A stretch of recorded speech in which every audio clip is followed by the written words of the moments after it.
Breaking news. Mark Consuelos was terrorized by a bunch of dudes who were farting at the gym. Not since Watergate has there been a scandal of this magnitude to rock the very foundation of our great nation. Thankfully, his handsome nostrils survived to share the ordeal. It's a tale as old as time and as pungent as Limburger cheese in a car without air conditioning.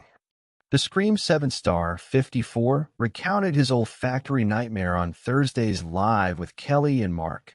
According to EWIT, was during a groundbreaking segment on high-tech underwear that can analyze farts when Consuelos said, "I was at the gym. This is when I was in Atlanta last January. It was a really nice gym, like a 2-story gym. People wore headphones. I don't. I like to be aware of what's going on." He added, "There were a couple guys that were just letting it fly. One guy letting it fly across from me loud. He was sitting down. I was sitting down. I tried to make eye contact, like, come on, man." About 10 minutes later, another guy. I'm like, "What's going on in this gym?" But like, loud. Let this be a lesson to us all. Maybe skipping the gym is the healthier option. Unfortunately, this isn't the first time Consuelos has suffered the wrath of tenacious toots. Ripa recalled another occasion when Mark faced a barrage of booty burps. By the way, that's the official medical term. My uncle, may he rest in peace, I don't think he'd mind me telling this story. He would take his hearing aids out, and he'd forget to put them back in. And he would let it rip because he thought we couldn't hear it. He thought he was sneaking him out right there at the Thanksgiving dinner table. You looked at me, and you go, "He doesn't hear that, does he?" Look, it may not be pleasant, but flatulence is a natural body function. Fortunately, we have our best and brightest working on state-of-the-art solutions. Right, Kelly? Now they've got smart underwear. These are researchers developing smart underwear to track wearers' intestinal gas, Ripa said during the episode. She elaborated that volunteers are wanted to test out the device. They said to think of it like a continuous glucose monitor, but for farts. Consuelos joked that he would only be into this thing if it gave you a rank. Like, "Oh, that was good. Congratulations." Duration. They say every celebrity anecdote reveals something universal. Celebrities are people. Fame doesn't immunize you from awkwardness. And sometimes the human body stages small, humiliating revolts in public. But when Mark Consuelos, actor, husband, and occasional battlefield correspondent for the front lines of modern manners, climbed onto his daytime soapbox to report a recent gym-related atrocity, he delivered a report so pungent, so insistently mortal, that it demanded a full-length epic. Or at least a very long story. Picture it, a 2-story gym in Atlanta, sunlight slicing through windows like a disapproving judge. People were working out, each person in their own private bubble of Bluetooth and concentration. Music pulsed, iron clinked, treadmills hummed. It should have been a neat little meditation on fitness and resilience. Instead, it became the setting for what Mark, with the infallible deadpan of someone who's both embarrassed and amused, called an olfactory ambush. He described it like a mystery unfolding in 3 parts. The initial incident, the mounting confusion, and the eventual resignation to human nature. A guy sitting across from him let it fly, loud and unapologetic. An awkward glance. 10 minutes later, a sequel. Then another. The gym, Mark said, became a concert hall for a brass section of boundless bravado. If this were a straight crime drama, the plot would be, man enters gym, man is gassed, man is shaken but not stirred. But of course, life insists on comedy. Mark's narration, told with the disbelieving cadence of someone who was trying to make a reasonable choice, go to the gym, and found himself subjected to a war crime of digestive labeling, was as much about the scent as it was about the social choreography that accompanies it. There's an intimacy to bodily functions that social etiquette attempts to manage with invisible fences. We all know the rules, even if we break them. Don't broadcast your innards in close quarters. try to apologize when a biological misfire occurs, and for the love of personal space, resist creating an aroma-based community event in a place where people are exerting themselves. But rules are suggestions, and Mark's Atlanta gym became a laboratory of human disregard. Kelly, ever the obliging co-host and master of the well-timed eyebrow, laughed and leaned into the moment.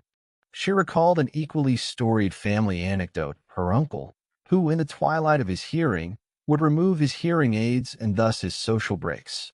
At holiday dinners, he'd sneak off small but proud sonic declarations, certain that the room remained blissfully oblivious.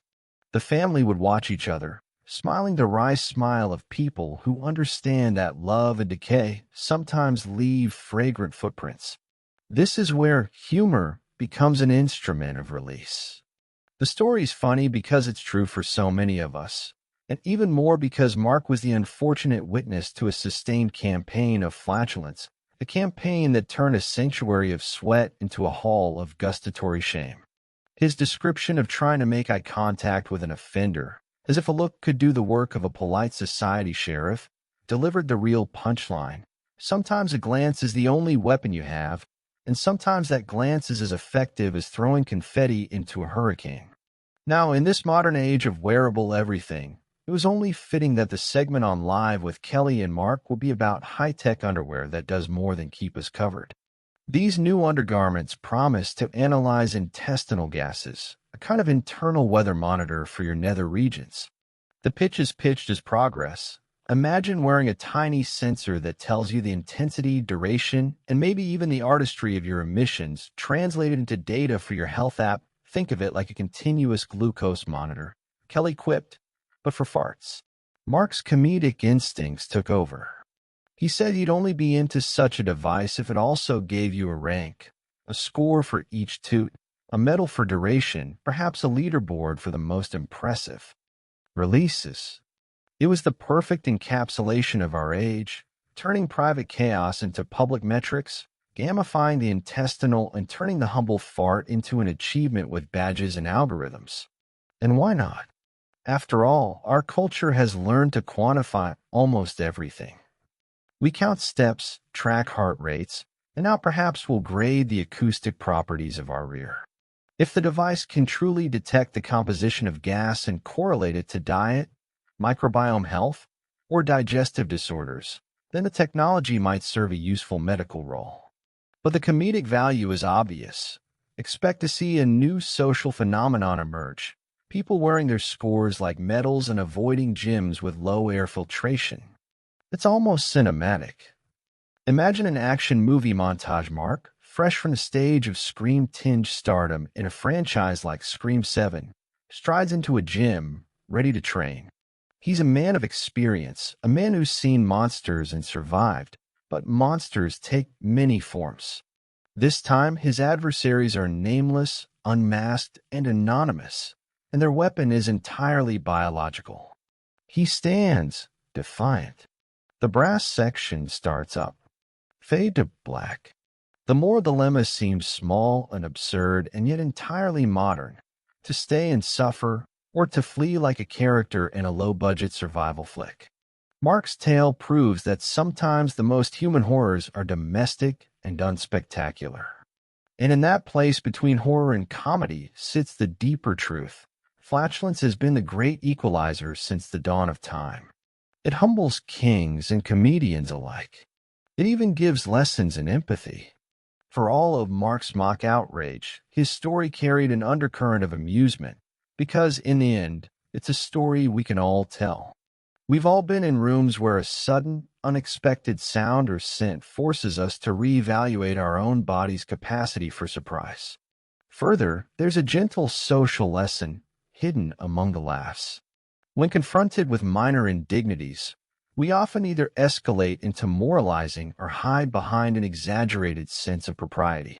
Mark's response, trying to meet the offender's gaze, engaging in mild public accountability, suggests a middle path. We can address the problem with dignity, request civility, and not weaponize shame. Yet his story also reminds us that we are fallible creatures, and that some infractions are best met with a combination of laughter and forgiveness. Meanwhile, the idea of smart underwear provides fertile ground for satire. The device, if real, poses a host of comedic scenarios, office charts showing morning release peaks, dating profiles disclosing average decibel levels, and airport security scanners that beep suspiciously when someone's pants reveal an alarming gas signature. Mark's quip about ranking was less a joke and more a prophecy.